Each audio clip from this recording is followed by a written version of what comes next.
شیر محمد شاهیان رئیس دادگاه عالی تاجیکستان درباره قبول قانون عفو به مناسبت تجلیل از 25 سالگی استقلال کشور اظهار به اطلاعی کرد. او روز 18 ایول ضمن یک نشست خبری در دوشنبه گفت که چنین پیشنهادی را از سوی رئیس جمهور نگرفتند.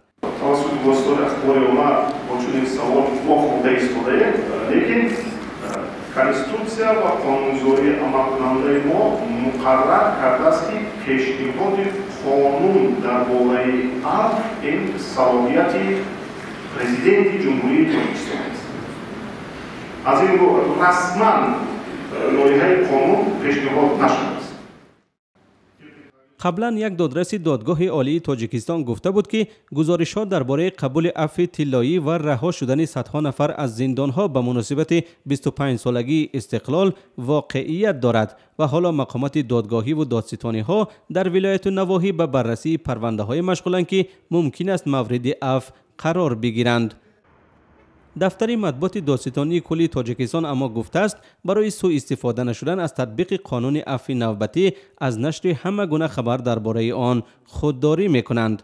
در تاجیکستان بار آخر ماه اکتبر سال 2014 در ارتباط به 20مین سالگرد تصویب قانون اساسی عفو عمومی اعلان شد و بر اساس این عفو بیشتر از 10,000 نفر مورد عفو قرار گرفتند، یعنی یا از زندان آزاد شدند یا حکم زندانشان کوتاه کرده شد و یا پرونده جنایتشان لغو گردید.